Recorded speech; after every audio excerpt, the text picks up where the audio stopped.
You're next, but could I ask colleagues, I know it's very tempting to do sotto voce comments, but they're not that sotto.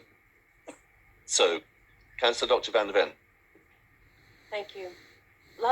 Last week, when I met the Combined Authority bus officers tasked with the bus service review for my division, I asked whether one of the subsidised services in my division, and they are all subsidised, could be tweaked to take in additional demand and boost ridership. The answer was no. Due to congestion in Cambridge, there's no wriggle room in the timetable, and I'm talking about out in Bassingbourn and Melbourne, long way from Cambridge. This motion provides a good description of the situation which marks out 2023 in the timeline of failed efforts to make headway on Cambridgeshire public transport. I support the motion's principle of collaboration, but the call rings hollow given that the Making Connections scheme has been undermined for reasons of political self-interest from the start. I'll be voting against the motion because it sets a red line excluding congestion charging. True exploration of the options looks at all the tools in the box, and that's what Making Connections has done, meticulously and methodically over 7 to 8 years, with a final set of recommendations recently published, and they should have been on our table today. In the GCP's exploration, road charging came out as the most effective tool for cleaner air and better transport and access around Greater Cambridge.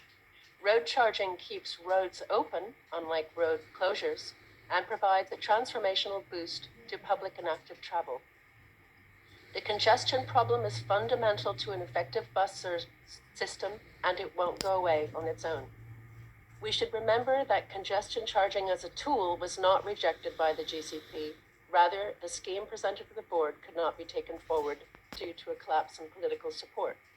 What we do know is that strongest support for road charging came from young people who will have been very young indeed back in 2009, when on a cross-party basis, the Conservative-controlled County Council supported, in fact, introduced congestion charging to prevent the gridlock that was forecast to undermine the local economy, and to provide revenue funding for a stronger network of bus services. Sadly, the funding for the scheme vanished in the wake of the financial crash. Fast forward to today, we are dealing with the legacy of the 2010 Tory administration's decision to eliminate all bus subsidies.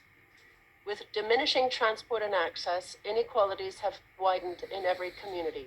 A cohort of our population lives without reasonable access to health services, education, and jobs. Air quality has worsened for those young people.